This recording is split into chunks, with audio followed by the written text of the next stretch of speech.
ayune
Pak Padran mentok banget kalau udah ya. Jadi nggak akan bisa masuk ke dalam kualitas itu kalau integritas saja nggak paham. Bapak Ibu bukan yang lain saat ini, fokusnya di situ. Tidak pada posisi yang lain, maka mandate 100%, itulah integritas. Tidak ada yang lain tempat ibadah kita hari ini itu, Pak Sugijan. Jadi kalau semua itu disusun kata-kata itu bukan asal nyusun, tapi ada korelasi, ada faktanya gitu. Fakta integritas adalah kewirausahaan, entrepreneurship. Wujudnya apa? Dalam konsep ibadah adalah SPPLS. Kalau Bapak Ibu sekarang punya macam-macam nama itu baru pada tahap Bapak Ibu belum hidup bersama, alias baru belajar hidup. Kalau itu nggak usah dididik, karena Bapak Ibu sudah pasti butuh hidup, maka segala daya pasti berjuang di situ, ya nggak Pak? Karena Pak Sugijan butuh hidup, ya bagaimanapun beliau family harus bisa jadi uang. JG pun harus jadi uang bagaimanapun caranya. Karya rakyat harus jadi uang gimana caranya. Itu belajar hidup. Level 1 daripada integritas. Karena bagaimanapun kalau kita nggak hidup nggak bisa ibadah. Tapi kalau ada selesai di mana Bapak Ibu wis urip ya sak kepenakmu dhewe gitu. Itu ora ceritanya. Kita ini dalam konsep hidup adalah ibadah. Karena kalau Bapak Ibu nggak ibadah nggak bisa sejahtera. La Islam ila bil jamaah. Gitu. Jadi artinya ibadah itu untuk lisa'adatul insan fil hayati. Karena dalam kebersamaan itu Bapak Ibu bisa hidup nanti. Kan nggak mungkin toh. Pak Hidayat pintar langsung sendiri, bisa nggak? Tidak. Kalau nggak datang ke SBTS kira-kira bisa pintar nggak? Tidak. Bisa hidup nggak? Ya, bisa. Nah, tidak berkualitas. Bedanya itu aja sih, ya. Yang namanya di Wonosobo juga bisa hidup, rakitan macul-macul gitu ya. Tapi untuk menuju kualitas itu membutuhkan kebersamaan. Sama, kami pun nggak bisa berkualitas kalau nggak ada Bapak Ibu. Karena kita adalah partner dalam pembelajaran. Baru kita masuk pada kerjasama, belajar hidup bersama. Nah kalau sudah sini udah masuknya ranah ibadah. Nah itu membutuhkan integritas, sehingga tidak semuanya sendiri. Bekerja berdasarkan SOP. Nanti insya Allah pelan-pelan kita susunkan SOP yang baik. Kami sudah dulu sih ke sekretaris gitu ya. Ayo bikin SOP-nya bareng-bareng nanti dibenahi. Tapi ya karena tadi integritasnya itu belum dipahami sehingga tidak dikerjakan. Gitu. Jadi satu fakta integritas kita susun hari ini. Tolong itu disempurnakan. Karena pasti ada hal-hal yang harus disempurnakan. Ya, ke depan itu menjadi guidance buat generasi penerus. Ya, supaya mereka tidak lepas dari yang namanya pendidikan. Ya, di dalam mewujudkan satu konsep-konsep yang universal itu, supaya bisa merujuk kepada persatuan universal, supaya generasi kita tidak terjebak dalam kesempitan-kesempitan gitu ya. Ini walaupun kita dalam place yang kecil gitu ya, tapi space itu harus dirancang sedemikian rupa secara luas sehingga nanti bisa menjadi ruang yang luas untuk mengembangkan diri ya, terutama untuk generasi kita ya.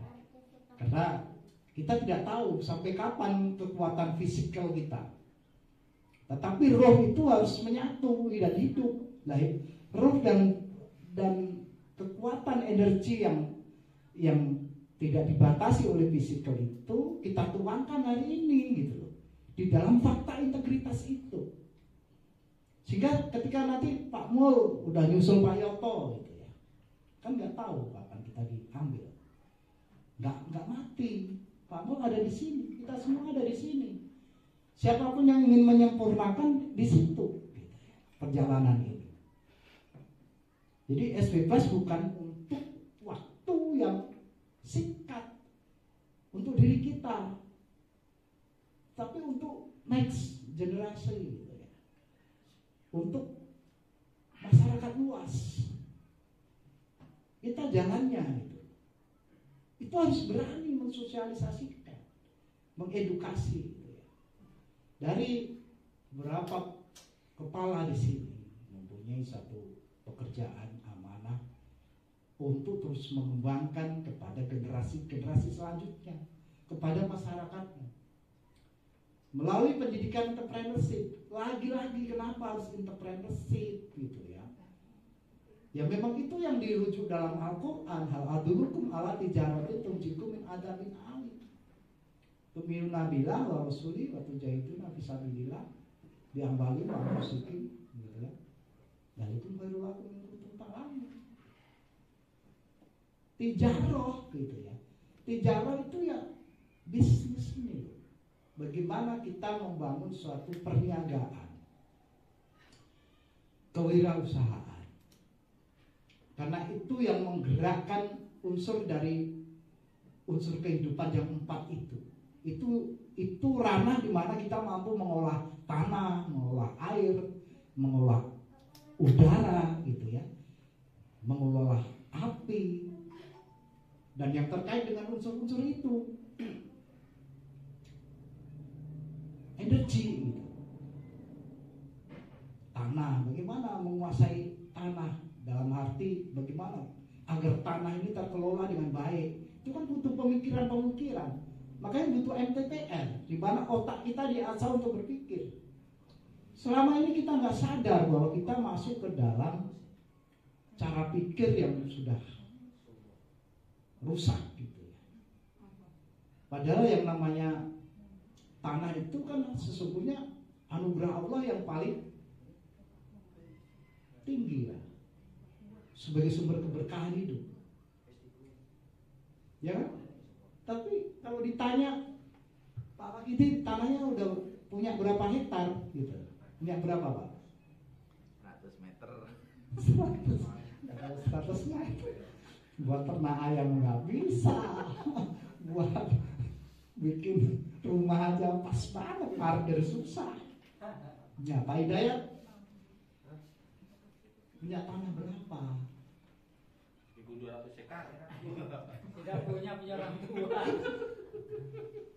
Pak Hidayat salah jawabnya. Emang apa? Padahal Sama Pak, sama. Punya orang tua. ya, ini kan masalah. Yang luas itu sekarang malah tanah milik negara. Sultan Ground itu kemana-mana Sultan Ground. Ya enggak? Betul enggak? Ya. Ya.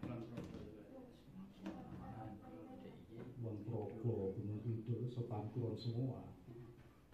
Bendera Sultan Kulon. Sultan Kulon. Kalau itu Sultan Kulon. Tanah milik negara. Ya. Padahal hakikatnya tanah itu kalau di dalam Al-Quran innal ardo warisuha min ibadillah sholihin. Tanah itu harus diserahkan kepada hamba-hamba yang mau bekerja. Sekarang banyak sekali loh lahan tidur itu tidak diatur oleh negara, bahkan negara diatur oleh swasta.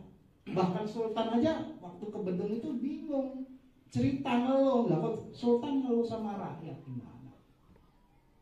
Katanya tanah-tanah desa itu izinnya disewa, dengan disewa dipakai untuk villa-villa. Dalam hati ya biarin aja daripada nganggur, bisa untuk kegiatan usaha gitu. Ya.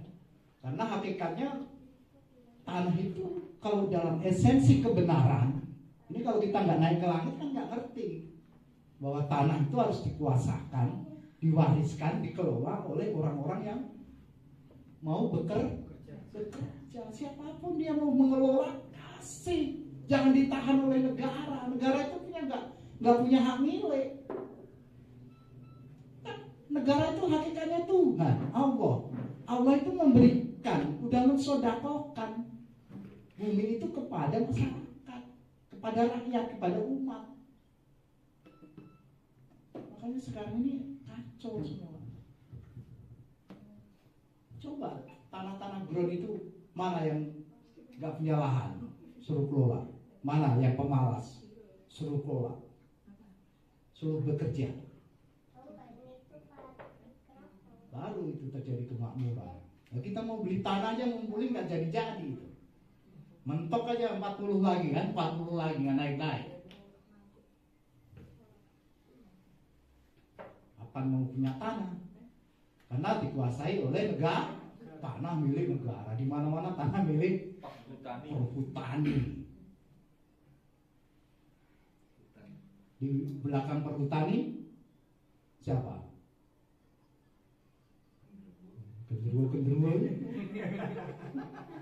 mafia-mafia itu, beli aja perhutani, kong semua itu. Nah ini yang terjadi hari ini. Ini kalau nggak ada bersuara ya bodoh terus. Coba rakyatnya pada semua. Kalau nggak dikompor-komporin gitu ya, supaya mengerti tata kelola kehidupan itu. Dan esensinya adalah value sebelum pada masuk pada legality. Makanya orang-orang dulu itu ya panah itu ya seperti hamparan gitu. Kalau itu, itu haknya dia ya sangat dihormati tanpa ada legality. Belanda masuk aja ya giri gitu ya. Itulah Belanda. Itu kalau penjajah itu udah ngotak-ngotakin pakai legality. Padahal bumi ini yang nggak terkelola banyak sekali. Coba Pak Samyo. Pak Samyo itu Gunung Kidul yang bagian selatan. Pak Samyo, pasrahin Pak Samyo. Supaya berpikir, nggak tak pakai ya. Orang dalam ngeteli kolame Pak. Tahu mau aja. Saking apa? Sampainya hilangnya satu tatanan, satu pemikiran-pemikiran yang seharusnya kita suarakan. Dan undang-undang itu kan sesuatu yang harus dilihat dan harus dirubah, gitu ya. Seperti itu, Pak. Jadi kita fokus bagaimana mengelola, bukan fokus dalam jual beli tanah. Makanya kalau kayak bapaknya Pak W itu kalau suruh jual beli tanah ya orang bilang dosa. Wong itu tanahnya anu ya ora gelem maklar tanah ora gelem gitu ya. Karena seperti itu sesungguhnya hakikatnya itu. Tanah air itu sesuatu yang akan menyatu dengan kemanusiaan itu sendiri. Yakni kita, di mana kita berada di tanah air itu sesuatu yang akan mencatat sejarah daripada amal bakti kita dalam mengelola dan hidup dalam satu kehidupan ke depan. Nah, mari kita sekarang lebih cerdas kembali ya. Karena di mana kita dituntut untuk mampu memiliki satu power ya, di langit kita bisa melihat yang luas. Kita harus fokus kembali, Bapak Ibu, pada strategi perjuangan. Jadi jangan sama oleh dewi. Kalau kita betul-betul ingin merubah kondisi, ya konsistensi itu hal yang mutlak. Jangan sampai terjadi inkonsistensi atau terjadi sesuatu yang membuat keberlangsungan suatu program itu menjadi kacau. Ya. Setelah kita menyusun strategi, maka strategi itu lahir dari kita berpikir, dari kita mencari satu pengetahuan. Akhirnya kita bisa menemukan hal-hal yang lebih tepat, yang lebih jitu gitu ya. Mari dikuatkan kembali integritas. Tanpa integritas gak bisa. Contoh, kita tahu bahwa dalam optimasi itu ada hal yang paling utama sebelum kita posting adalah men-setting tentang table of content. Ya, secara pengetahuan saya pikir semua sudah tahu, semua sudah bisa, semua sudah paham. Table of content itu ada dua di dalam konten itu sendiri, dan ada fix widget yang bisa kita susun di sidebar, ya toh? Semua tahu. Tapi apa yang terjadi? Yang terjadi ya tidak semuanya dikerjakan. Bahkan setelah saya kontrol kemarin seharian itu ya masih kosong semua, belum ada yang dipasangin plugin set widget. Itu saya baru masuk di divisi CSO, saya nggak tahu, mungkin di CSO sudah, mungkin ya, saya belum kontrol. Tapi yang di divisi belum, semua saya pasangin kemarin, baru dapat separuh. Ya, itu kenapa yang seperti itu? Padahal kan kita sudah instruksikan. Itu fakta integritasnya tidak bekerja, tidak jalan. Apa perlu kita mengupas fakta integritas itu dalam irsan gitu ya? 2 hari 2 malam atau 3 hari 3 malam seperti dulu. Hah? Iya. Di setel dulu ini tata jiwanya di hotel 3 hari 3 malam nginep khusus kita bahas detailkan ayat-ayatnya itu.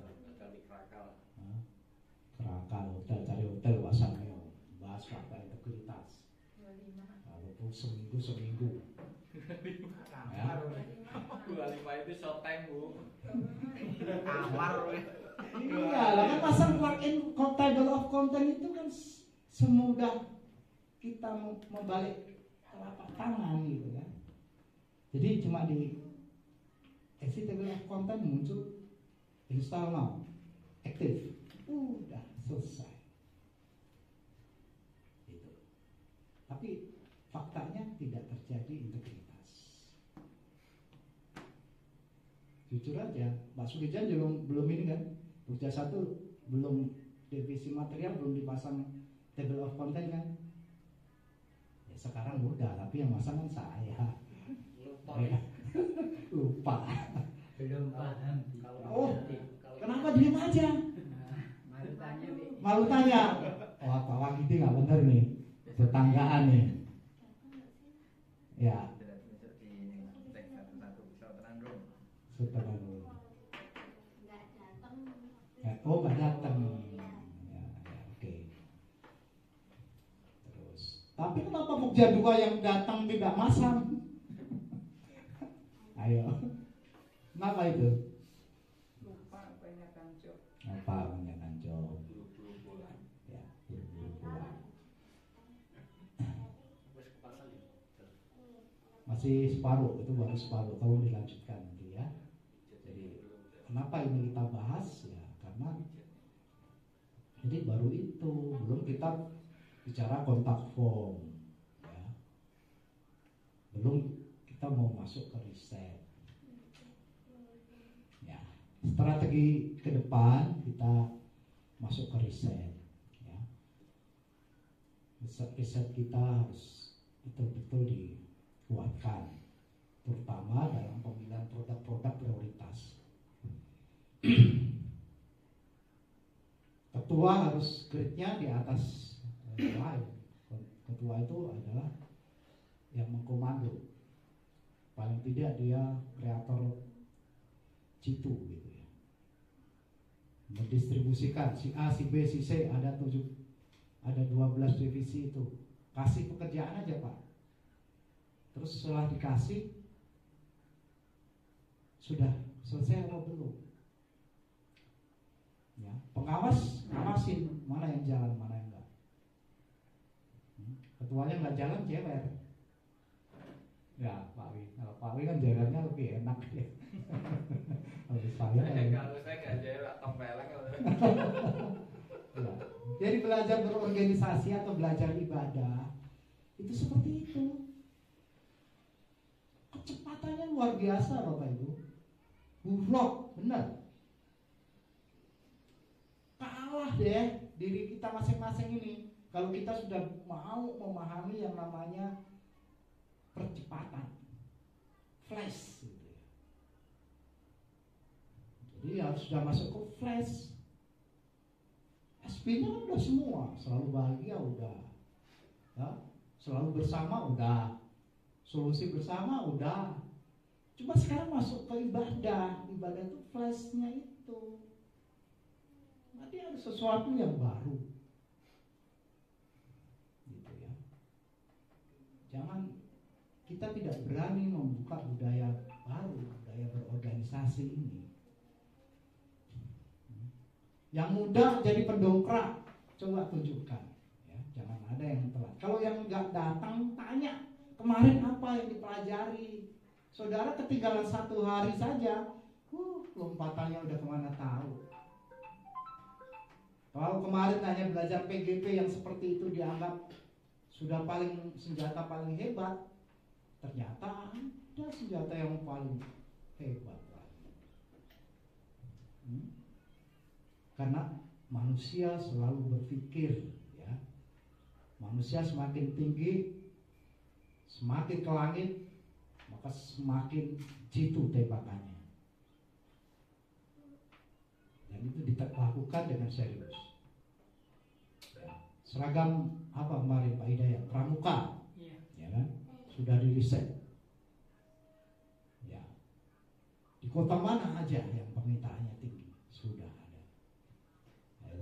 Kata kunci apa aja yang sering diketikkan terkait dengan baju pramuka? Sudah ada. Ingat, di luar sana hanya pada main IG. Bapak sudah main kata kunci. Ya, sudah main tembakan jitu. Tidak asal tembak, gitu ya. Tembakannya sudah merucut kepada permintaan di mana di situ ada permintaan tertinggi. Permintaan di mana di situ orang mencari. Itu kalau Bapak Ibu akidahi dalam tata nilai ini, itu jadi betul-betul jadi triliun. Bapak Ibu nggak mau ngerjain yang lain besok. Tukang posting itu Bapak cari, karena didorong oleh ini. Kalau integritasnya nggak jalan ya sudah selesai. Dan itu harus teamwork. Makanya kemarin saya sudah posting lowongan. Coba diposting di media-media yang khusus untuk lowongan. Kita seriusi. Jangan apa-apa nunggu komandan atau pembina. Pak Khair, sekretaris punya peran penting dalam pemikir. Ini masalah hidup mati. Kalau Pak Khair nggak serius, tidak punya integritas selamanya seperti itu, Pak Khair nggak ada, selesai tamat riwayat sudah. Kalau tidak masuk ranah flash, ranah ibadah, karena nanti kami nggak bisa menjangkau seperti putra putri Pak. Game over, man.